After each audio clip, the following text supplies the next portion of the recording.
Radio Courtoisie, indépendance totale. 7h, 10h sur Radio Courtoisie, suivez la ligne droite. Merci beaucoup Gabrielle Cluzel d'être parmi nous ce matin.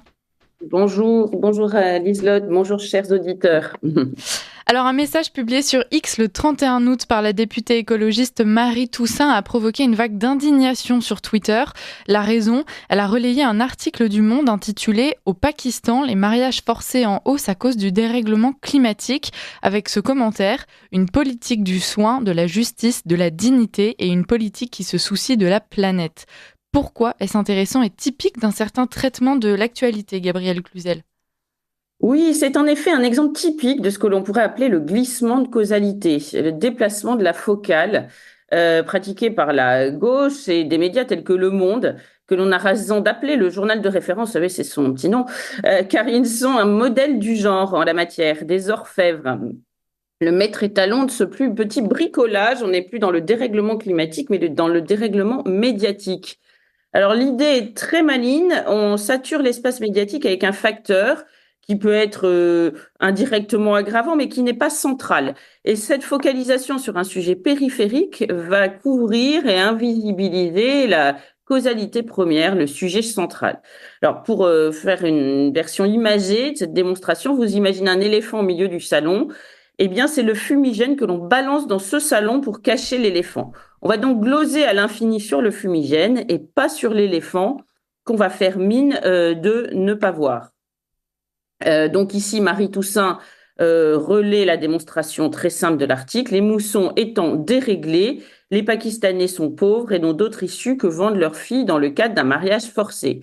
Et c'est très commode parce que cela permet de classer le thème mariage forcé, non plus dans la rubrique religion ou culture, très gênant pour la gauche, mais dans, je cite, j'ai regardé, c'était le nom de la rubrique, planète climat. C'est bien plus commode.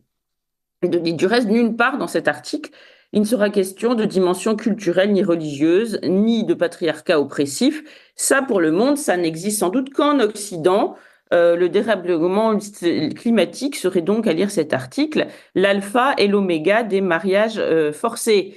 Alors évidemment, nous autres nous posons naïvement la question, est-ce aussi à cause du dérèglement climatique que 1000 crimes d'honneur recensés, mais il y en a sans doute bien plus, selon de nombreuses ONG, dont les victimes sont quasiment toutes des femmes, sont perpétrées dans ce pays. Est-ce à cause de la mousson que des chrétiennes comme Rimsa Masih et Asia Bibi sont au Pakistan lynchées, calomniées, emprisonnées, forcées de fuir clandestinement?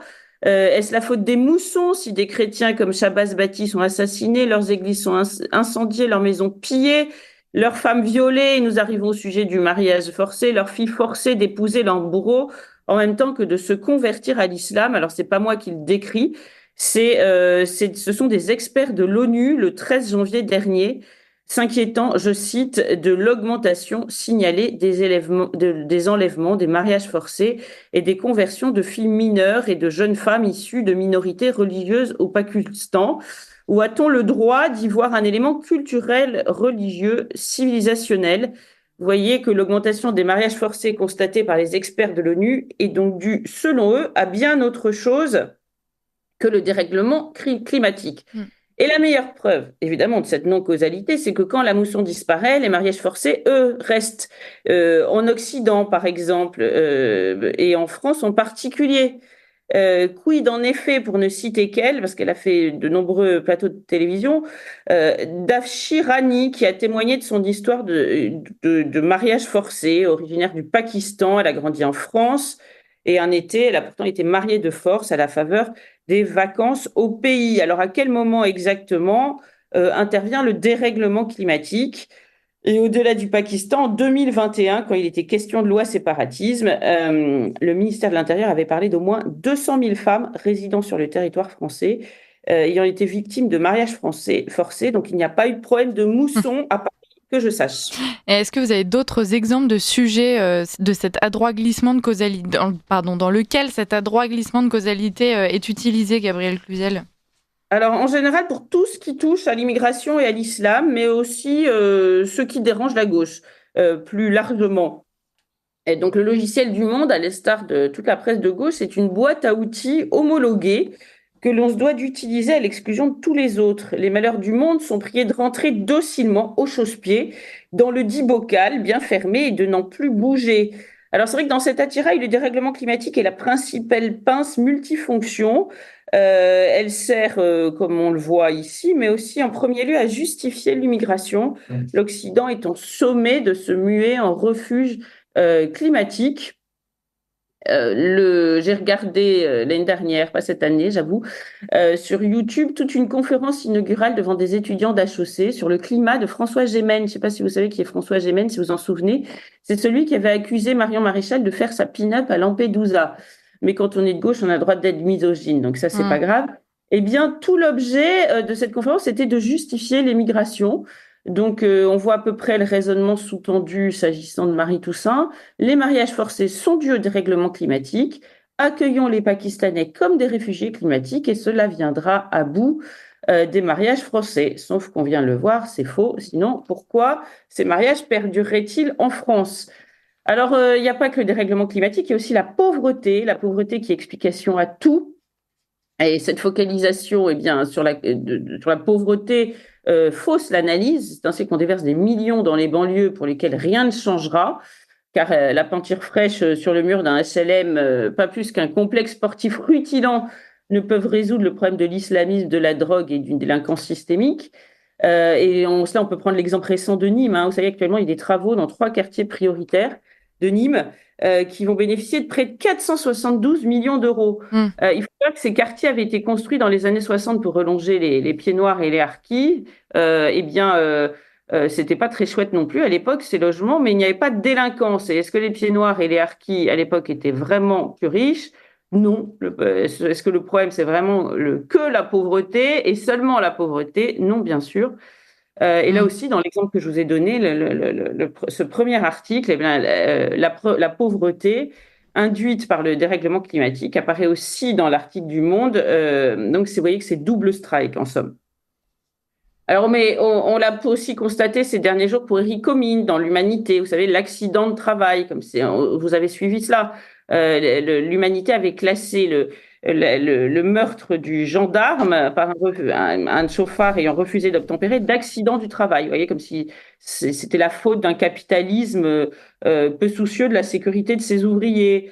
Ou quand il y a une attaque d'un islamiste déséquilibré, eh bien on parle des services psychiatriques surchargés, parce que le sujet moyen hospitalier est autorisé par la gauche. Et il faut explorer aucune autre piste.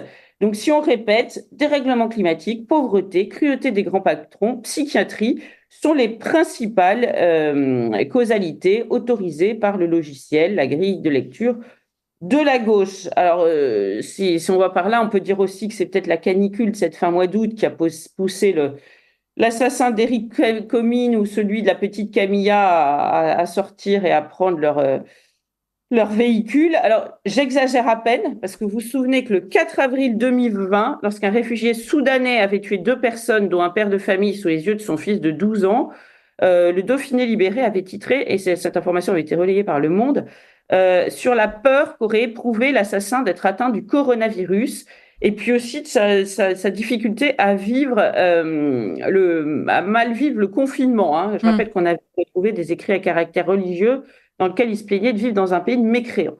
Donc, vous imaginez bien que si tous ceux qui souffraient du confinement et se pensaient contaminés par le Covid-19 à l'époque avaient assassiné leur prochain, eh bien, ça aurait été une hécatombe.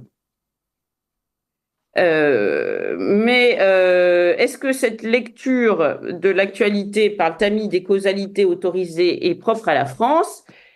Eh bien non, ce subterfuge bien commode se retrouve dans tout l'Occident. Souvenez-vous, après l'attentat qui a visé Donald Trump lors de l'un de ses meetings, ce n'est pas la radicalisation des militants anti-républicains qui a occupé les médias, mais la législation trop permissive sur les armes à feu, permettant ainsi à la gauche de tirer la couverture sur un terrain qui lui est familier et propice. Donc gare aux quelques médias qui sortent de ce couloir de nage, ils seront aussitôt rattrapés et coulés. Voilà. Merci beaucoup Gabrielle Cluzel pour cet éclairage. Je vais conclure rapidement parce qu'on est déjà un peu en retard, mais le moins pour le dire, c'est que c'était édifiant. Merci beaucoup et à la semaine prochaine. Merci.